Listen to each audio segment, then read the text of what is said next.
Amém?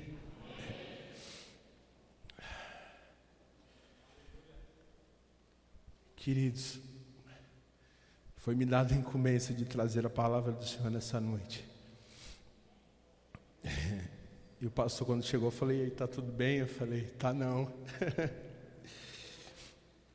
É com grande temor e tremor que eu venho essa noite aqui para trazer essa palavra.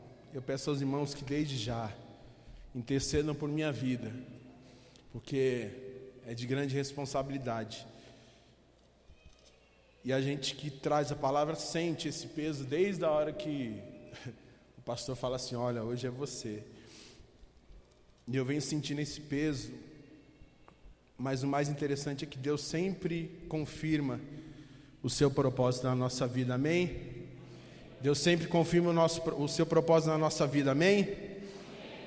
E as canções têm feito isso, têm confirmado, a palavra tem confirmado, a leitura oficial tem confirmado, as canções disseram, a oração inicial diz tudo aquilo. Se você chegou desde o início, se você estava aqui desde as 6 horas, ouvindo desde a primeira oração, eu creio que Deus já começou a falar do seu coração desde o início, e Ele vai falar muito mais, em nome de Jesus, assim eu creio. Queridos, abra sua Bíblia, por favor, em Lucas, no capítulo 9,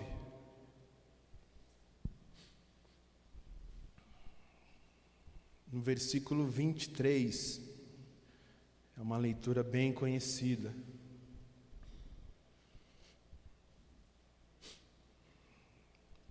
Amém? E diz assim: e dizia a todos: se alguém quer vir após mim, negue-se a si mesmo, e tome cada dia a sua cruz, e siga-me. 24. Porque qualquer que quiser salvar a sua vida, perdê-la-á. Mas qualquer que, por amor de mim, perder a sua vida, a salvará. 25. Porque que aproveita o homem granjear o mundo todo, ou ganhar o mundo todo, se vier a se perder, ou causar dano a si mesmo? Amém? Feche os teus olhos aí, queridos, em nome de Jesus. Deus santo e poderoso, Criador dos céus e terra, Senhor, estamos à sua disposição nessa noite, Pai, para fazer, Senhor Jesus, o teu querer, para, Senhor, levar a tua boa palavra, Senhor, a boa semente, ó Deus, aqueles, ó Deus, que precisam, Senhor, assim como o Senhor já ministrou o meu coração ainda na minha casa, Senhor. E como a sua palavra mesmo nos diz, ó Deus, de que, Senhor, a sua palavra ela nunca volta vazia, pelo contrário, ela vai surtir o efeito para qual ela foi enviada, Senhor. Faça, Senhor Jesus, como a canção que nós dissemos, ó Deus, nos usa, Senhor, nos usa nessa noite, ó Deus, para, Senhor, levar a boa semente, ó Deus, e em nome de Jesus, que a tua graça, Senhor, venha nos alcançar e a tua misericórdia. É o que eu te peço e agradeço no teu santo e rico nome, Jesus. Amém? Dê um amém mais forte, irmãos. Amém? Amém? Isso, vocês vão me ajudar bastante hoje. Vocês vão me ajudar bastante hoje. Queridos, eu um dia fracionei esses versículos em casa. E particionando ele, Deus me deu alguns direcionamentos sobre isso. Para ser bem sincero aos irmãos, eu tentei dar um tema a esta mensagem que Deus me deu, e eu não consegui. Eu procurei algum tema que ficasse fácil dos irmãos fixarem nas mentes, mas a verdade é uma só. Eu falei: Senhor, eu estou à sua disposição, então, Senhor, faz de mim o que quiser, que eu seja somente a boca do Senhor nessa noite. E, queridos, eu quero falar um pouco sobre justamente tudo isso que nós temos dito já na noite de hoje, nas canções, nas palavras, na leitura oficial, falar sobre se humilhar, sobre negar a si mesmo, sobre se dispor de si. E é justamente o que estes versículos, 3 versículos que nós lemos, fala. Eu quero, como eu disse, particionar aqui com vocês, e Deus falando comigo eu lendo os versículos, e a partir do 23 Deus começou a me dizer algumas coisas. Acompanhe comigo aí o versículo 23, e diz assim, ó. Primeiro, se alguém, repita comigo, se alguém. Se alguém. Isso. O que quer dizer se alguém? Nesse texto quer dizer de que Deus, ele não faz acepção de pessoas.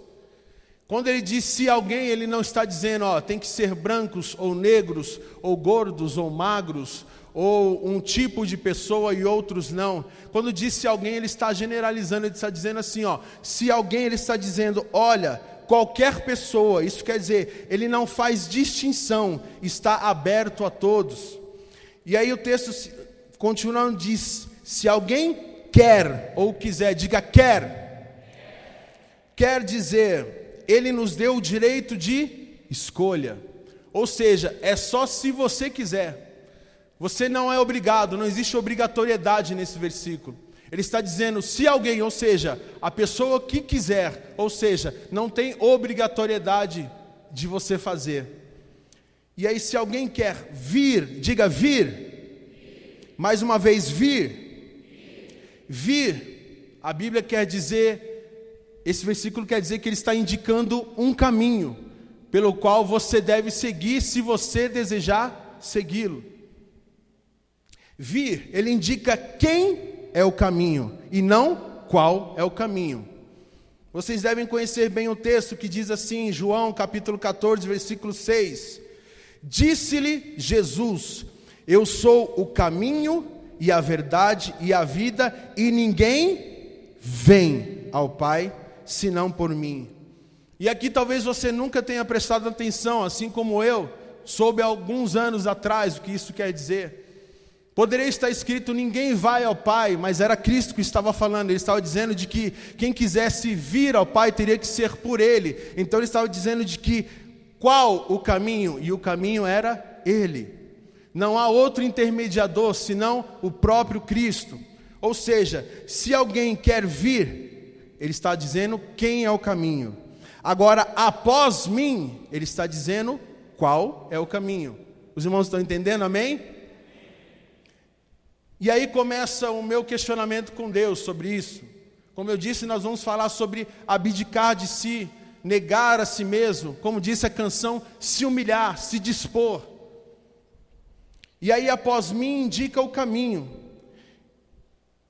E aí eu conversando uma certa vez com o pastor, e ele ministrou sobre esse versículo na minha vida, e disse, Anderson, um dos grandes problemas das pessoas hoje é justamente esse.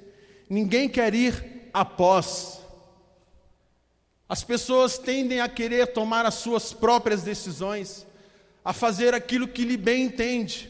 Nós falamos há poucos dias atrás, numa quarta-feira, sobre justamente imediatismo.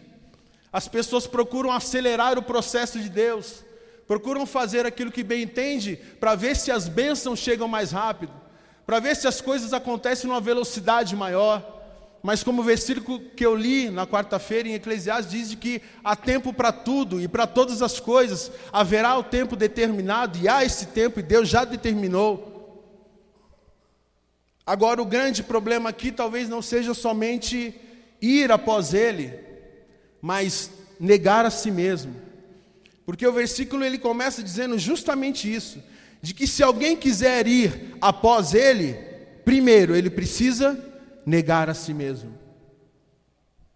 Negar, sentido literário de negar.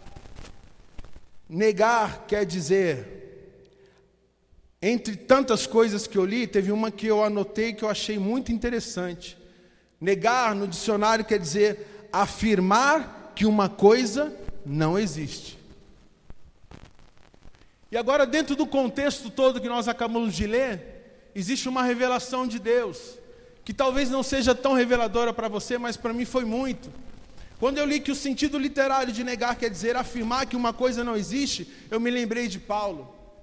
Paulo, em Gálatas capítulo 2, versículo 20, ele disse, já estou crucificado com Cristo, e vivo não mais eu. Ele estava negando a si mesmo. Ele estava querendo dizer de que ele já não existia mais.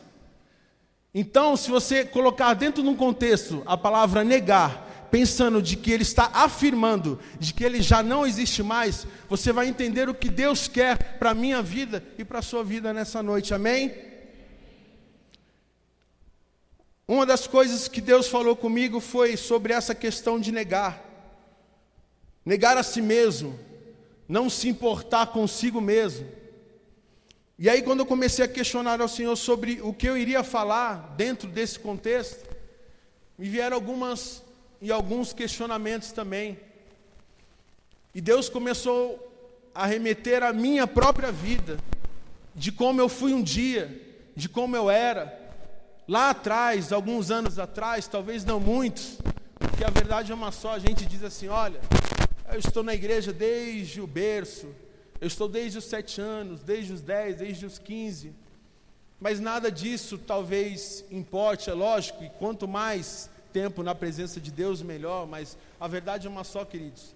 Durante um bom tempo, eu vivi na igreja como um espectador, como alguém que fosse à igreja, não por obrigatoriedade, porque na verdade quando você é muito pequeno, às vezes as coisas soam muito como uma festa, né? Como um lugar social onde você encontra os seus amigos, os seus familiares, a quem você gosta.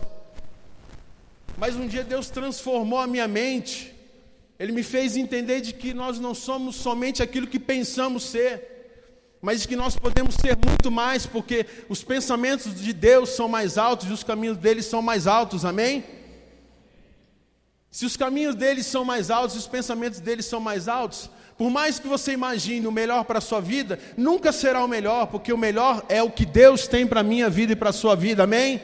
Então digam glória a Deus bem forte aí. Isso, queridos, me ajude. E eu falei, Senhor, sobre o que eu vou falar? E eu conversando com o pastor aí nessa madrugada, nós falávamos sobre um tema muito difícil, muito complicado, que serve com certeza para você, porque um dia serviu para mim. Como eu disse, Deus me fez ver a mim mesmo primeiro, e olhar para dentro de mim não foi fácil. Olhar para o meu passado foi me lembrar do profeta Ageu, quando era usado por Deus, e diga assim, ó, diga ao povo para considerar o passado. Olhar tudo que eu fiz por eles. Se eles chegaram até aqui é porque eu os livrei. É porque eu trouxe uma nuvem de fogo, uma coluna de fogo, é porque eu trouxe uma nuvem para que cobrisse eles durante o sol do deserto. É porque eu livrei eles durante esses anos todos. E eu comecei a olhar para dentro da minha própria vida. E eu vi tudo quanto o Senhor já tinha modificado, mas de que ainda precisava modificar. Quantos ainda precisam modificar muitas coisas ainda dentro de você? Eu preciso. E eu digo isso todos os dias para o Senhor, Senhor, eu preciso ser mudado. Eu preciso ser modificado. Renova-me, sonda-me. Existem coisas que você talvez nem saiba que existe dentro de você, que precisam ser mudadas, mas o interessante é fazer o que a Bíblia diz, se tu com tua boca confessares, então você talvez não ache problemas dentro de você, mas ainda existe alguma coisa aí dentro que precisa ser mudado. Eu preciso ser mudado todos os dias.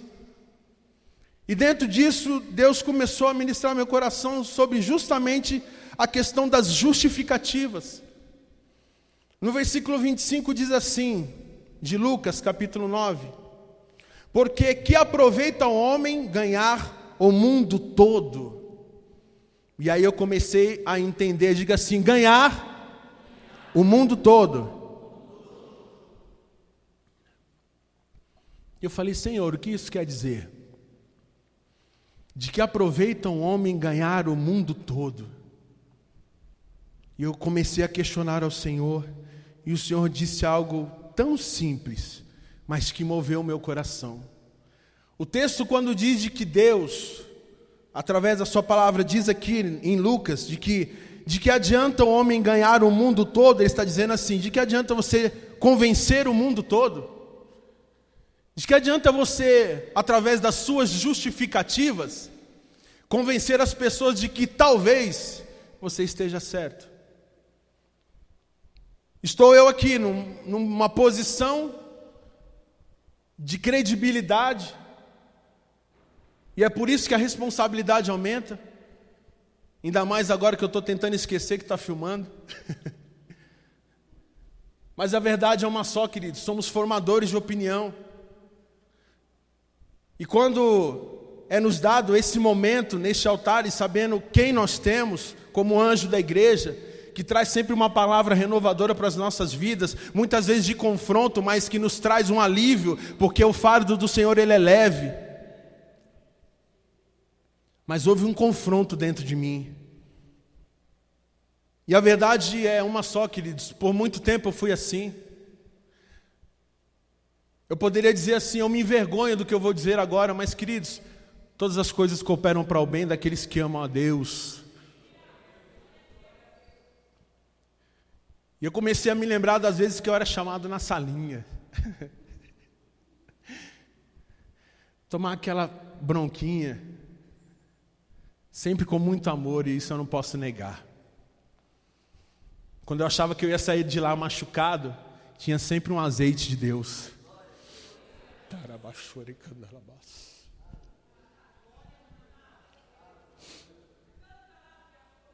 Mas a verdade era uma só, queridos. O pastor falava 2 coisas, eu queria falar 50. Eu queria me justificar o tempo todo, mas olha, eu fiz isso, mas foi por aquilo. Olha, eu errei aqui, mas foi tentando assentar. Quem já ouviu essa frase aí? Quem já disse essa frase? Ih, levantou menos mão aí.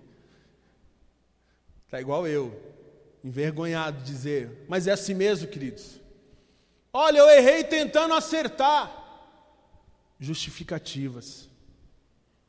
E talvez naquele momento, o meu desejo era tão grande de me justificar, que se fosse preciso eu subiria num púlpito, num lugar, num palanque, onde eu diria, olha, mas gente, eu fiz isso aqui, foi por aquilo. E talvez eu conseguisse convencer o mundo todo, como diz o versículo.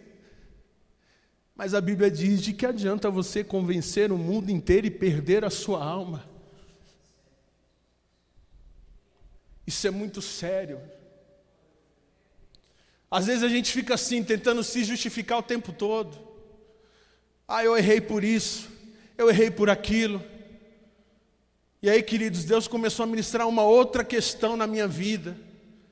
Eu olhando lá para trás, considerando o meu passado, como está escrito em Ageu, eu comecei a ver o quanto eu estava errado. Porque a verdade é uma só, queridos, nós somos tratados. Deus nos modifica. E sabe o que acontece muitas vezes? A gente se esquece do processo que passou. Mas a gente não entende a importância que é você se lembrar do processo que foi para que você fosse mudado. E o que eu estou dizendo agora eu não tinha estudado. Mas Deus está me fazendo lembrar da importância que é se lembrar do processo que foi para a tua mudança. De como foi que Deus começou a te modificar. De como foi que Deus começou a transformar a sua vida. Talvez você não lembre exatamente o dia da sua conversão. Talvez você não se lembre exatamente o dia do seu batismo. Talvez você não se lembre exatamente o dia que você começou a falar em línguas estranhas. Talvez você não se lembre exatamente o dia que você foi batizado com o Espírito Santo. Mas bom seria se você se lembrasse de tudo isso. Bom seria se você soubesse essas datas. Porque a Bíblia diz que nós devemos trazer à memória aquilo que nos traz esperança. E se existe algo, queridos, que move o nosso coração, é quando nos lembramos de que num dia de luta, o Senhor nos livrou da morte, o Senhor nos livrou de um acidente, o Senhor nos livrou de uma catástrofe. Eu não sei por qual e quais situações você já passou na sua vida. Eu tenho vários testemunhos. Um dos testemunhos para minha volta para Alfa e Ômega foi justamente esse. Eu dormi por 3 vezes na Imigrantes. E na 3ª vez eu encostei o carro e falei, Senhor, eu não vou conseguir ir embora, mas eu estava afastado de Deus. E diz a palavra que lá em Sansão, por algumas vezes ele se livrou, porque ele havia mentido para Dalila, onde estavam exatamente as suas forças, as forças de Deus na sua vida. Mas existiu um momento que ele não conseguiu mais mentir para ela, ele foi e entregou a ela qual era o motivo da sua força. E o versículo diz de que Sansão disse mais uma vez: eu vou me soltar, isso aqui não vai me segurar. E o versículo seguinte diz assim: mas Sansão não sabia de que Deus já não estava mais com ele. E eu não sabia que Deus não estava mais comigo. Eu disse: Senhor, eu não vou conseguir mais dirigir. É a terceira vez que eu durmo, e eu via toda hora o guarda-reio encostando no meu carro, e eu parava o carro. E mesmo com os olhos abertos, eu não conseguia controlar o carro. E eu encostei no acostamento, e Deus disse assim: eu poderia levá-lo hoje, mas eu tenho um plano para a sua vida. E como eu disse na quarta-feira aqui que eu falei, Deus tem um plano desde o nosso nascimento, antes. No ventre da nossa mãe nós fomos escolhidos, diz a palavra do Senhor. E mais, não fomos nós que escolhemos a Ele, mas foi Ele que escolheu a nós, amém? E nessa escolha Deus já traçou a minha vida e a sua vida. Mas durante esse percurso eu resolvi tomar as minhas próprias decisões. E eu tinha as minhas justificativas. Eu vou tocar na noite. Durante alguns anos eu fiz isso, tentando ir para a igreja e vivendo no mundo sertanejo. Mas chegou um momento em que Deus falou assim: filho, parece que você não conhece a minha palavra. Não pode jorrar da mesma fonte água salgada e água para beber. Não podemos servir a dois senhores. Ou servimos a Deus ou a Mamon.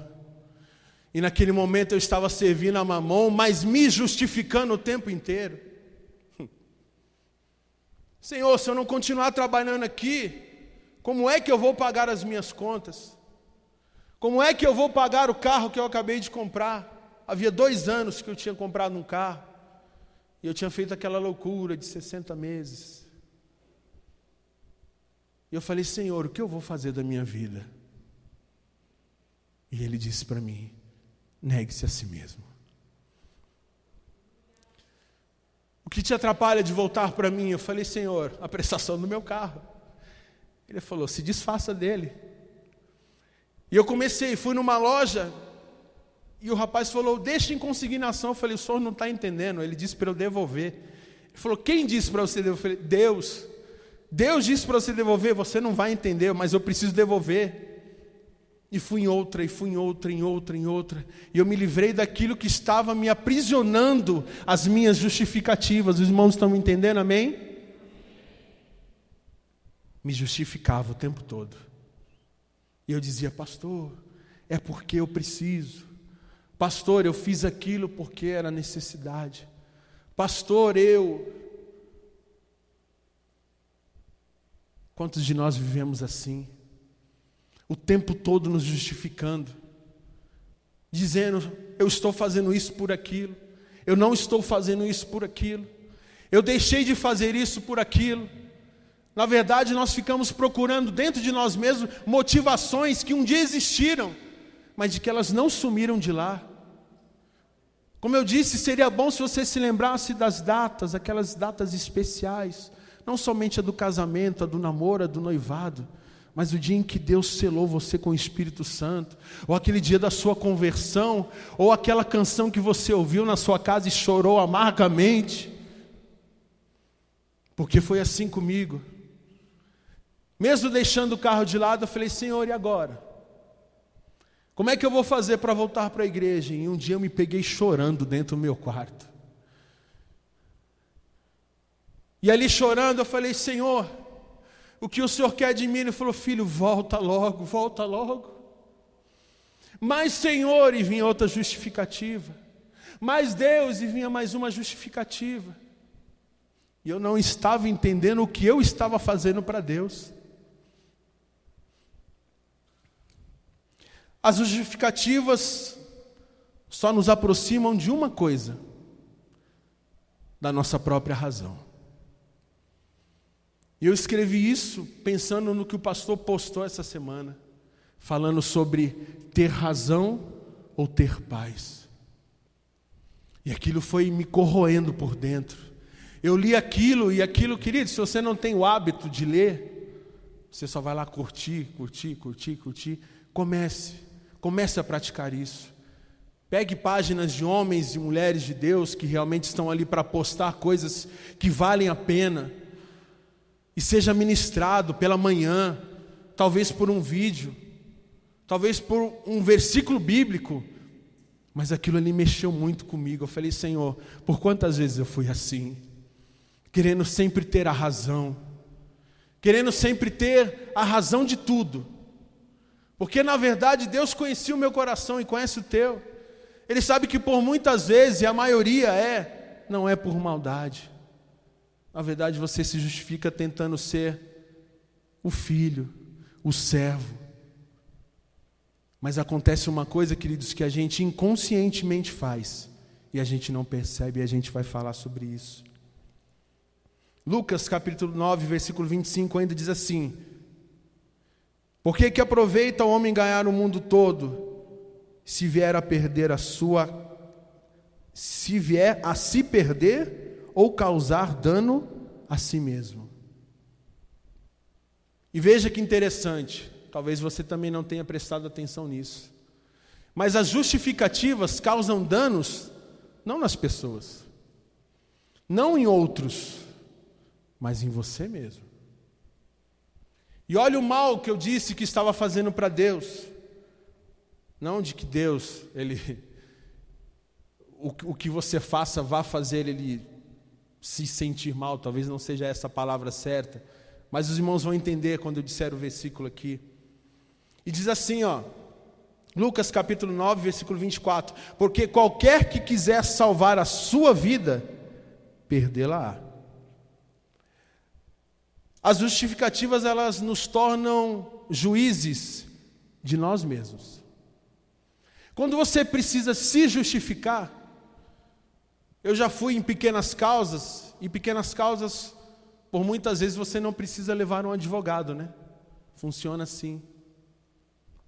E quando você não leva um advogado, você precisa falar, porque seria a função do advogado naquele momento. E naquele momento você precisa argumentar e se justificar por aquele processo que você abriu ou você foi chamado.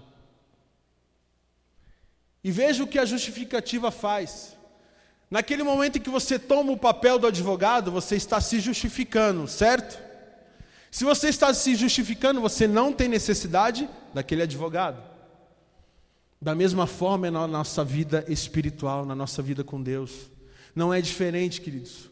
Quando você gasta o seu tempo tentando se justificar, na verdade você está se abdicando de Deus. Você está deixando de lado quem pode ser o justo juiz na sua vida. Você está deixando de lado quem é realmente o juiz. Aquele que é fiel, é sincero. Aquele que não mente, como diz a Bíblia. Quando você se auto-justifica. E eu escrevi uma frase aqui que diz que quem gasta tempo se justificando está perdendo tempo. Realmente talvez não seja uma palavra para que você fique glorificando o tempo todo. Talvez esteja virando um hábito na minha vida. Algumas palavras que nos fazem refletir, porque, queridos, é isso que Deus faz comigo na minha casa, no meu íntimo. Ele me confronta, Ele quer saber o que está dentro de mim, aquilo que ainda precisa ser modificado. E quando eu comecei a olhar para o meu passado e eu vi de que muitas coisas precisavam ser mudadas ainda hoje, eu disse, Senhor, o que precisa ser mudado hoje, Senhor? Eu preciso mudar. E Deus disse, olha lá para trás. Considera o seu passado. Veja quanta coisa mudou. Você não é mais aquele que fica se justificando. Hoje eu sou o justo juiz da sua vida. Hoje eu advogo pelas suas causas. Hoje sou eu que tomo a frente. Antes não, querido. Antes era eu. Eram as minhas razões. Eram as minhas razões. Eram as minhas justificativas. Era aquilo que eu pensava. Sou de um berço cristão. Eu conheço a palavra da verdade. Eu honro o pai, honro mãe. Eu não mato, não roubo. sigo exatamente o que a Bíblia diz, talvez seja esse conhecimento que começou a te fazer entender de que talvez você não precise mais desse juiz. Mas eu nunca disse isso para Deus. Pois é, querido. Às vezes, inconscientemente, nós afastamos Deus de nós, porque nós queremos tornar a nós mesmos o juiz das nossas vidas, nos justificar, o nosso eu. E o primeiro versículo que nós lemos diz exatamente o inverso de tudo isso: negar a si mesmo. Não se esqueça de que negar quer dizer afirmar de que uma coisa não existe. Então repita isso: afirmar que uma coisa não existe. Mateus capítulo 26, versículo 62.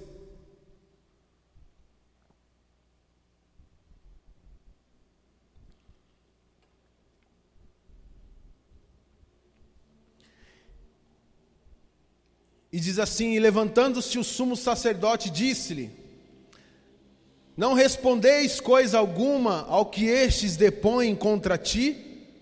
Versículo 63, a parte A diz assim: Jesus, porém, guardava silêncio.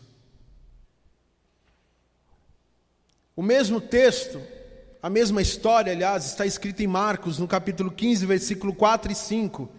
E diz assim: e Pilatos o interrogou outra vez, dizendo: nada respondes? Você não vai dizer nada? Vê quantas coisas testificam contra ti. E o versículo 5 diz: mas Jesus nada mais respondeu. E olha que interessante, diz aqui de que Pilatos se maravilhou com aquilo. Era talvez a pior hora de Jesus. Seria o seu melhor momento, porque naquele momento ele poderia se justificar. Ele poderia dizer assim: olha, eu não sou nada disso que estão dizendo. Estão me difamando. Estão querendo me crucificar. Estão querendo me colocar numa cruz.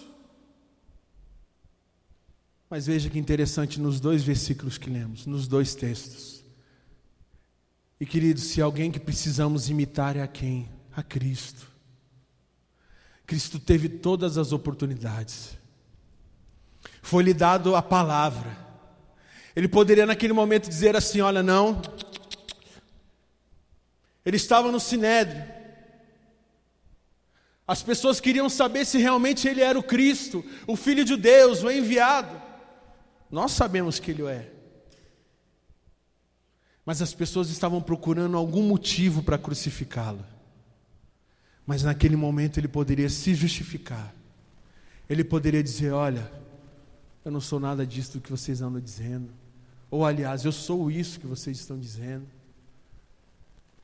Ele tinha toda a oportunidade naquele momento de se livrar da cruz, de sair do propósito. E talvez tudo isso mudasse essa história toda. Ou talvez não. Talvez arrumariam algum motivo. Talvez se ele dissesse: não, isso mesmo, eu sou o Cristo. Eu sou o enviado, eu sou o Messias. Eu sou aquele que veio para salvar. Eu sou realmente o rei dos judeus. Mas Mateus diz: ele ficou em silêncio. Mas me diga você se é tão fácil assim. No seu trabalho, no seu relacionamento, talvez com o seu marido, com a sua esposa, com os seus filhos, em alguma situação que você precisava ou precisou e até o fez se justificar, querendo falar mais alto, querendo ser o seu próprio juiz, querendo ser o seu próprio advogado. Mas eu estou te chamando nessa noite, queridos, para que Deus possa ser o justo juiz na sua vida. Mas tem uma fórmula para isso, e foi o que nós lemos no início. Você precisa se abdicar de você mesmo, das suas justificativas, das suas razões. A partir do momento que você fizer isso, Deus terá um lugar de juiz na sua vida. Mas enquanto você viver se justificando, enquanto você for o juiz da sua vida, o advogado da sua vida, Deus não terá espaço para isso. Mas quer exemplo maior do que Cristo,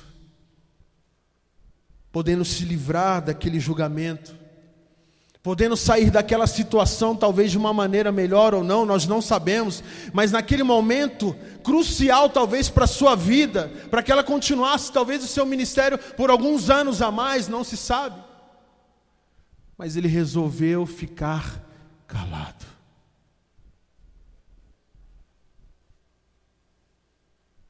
E aí? Enquanto eu estou dizendo tudo isso, você está olhando para dentro de você? Fazendo como um dia, durante o dia todo eu fiz hoje. Como Deus falou para mim, olha, considera o seu passado, olha lá atrás. Veja quantas coisas já mudou e precisam ainda ser modificadas. E talvez a pergunta que você tenha trazido hoje para Deus é justamente essa: Senhor, o que eu ainda preciso fazer? E Deus está dizendo: filho, negue-se a si mesmo, porque na hora que você começar a se humilhar, se negar a si mesmo, eu tenho algo para a sua vida. Eu vou ser o justo juiz da sua vida, eu vou ser o advogado das suas causas perdidas. Mas ele precisa de espaço para isso. Talvez você esteja afoito. Talvez você não aguente mais esperar por este tempo. E Deus sabe do seu coração. Ele não enxerga a maldade nisso. Pelo contrário, a Bíblia diz de que Ele vê o que ninguém vê. Ele enxerga o que ninguém enxerga. Talvez durante as suas justificativas, ainda assim, naquele confronto que nós vemos, até nos desenhos animados, entre um diabinho e um anjo, no momento da sua justificativa existe ali um demônio dizendo assim: olha lá, está vendo? Ele não precisa de você, ele não precisa de Deus, ele se justifica o tempo todo, ele não quer mudança, ele não quer nada disso. E Deus, através da sua palavra, nos afirma de que Deus é o justo juiz e de que Cristo é o nosso advogado. Então, queridos, você não precisa justificar, você precisa de Deus.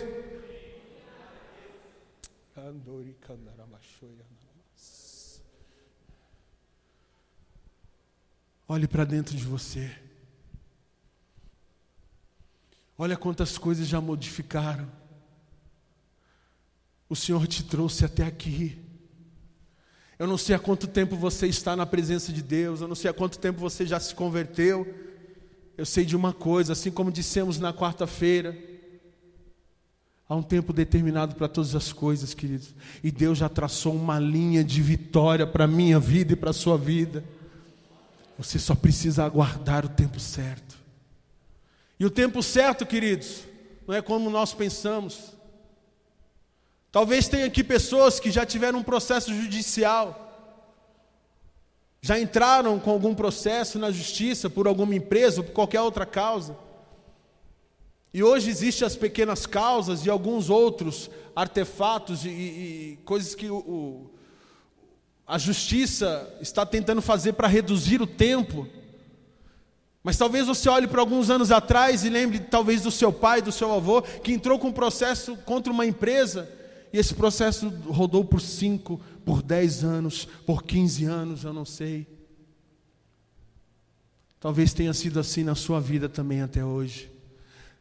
Talvez você olhe para esse processo e parece não terminar.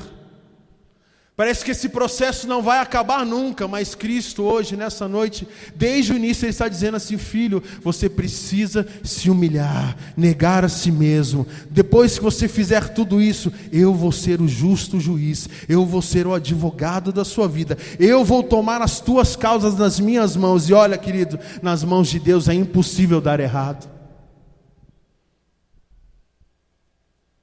E eu quero te convidar nessa noite a isso. A negar a si mesmo.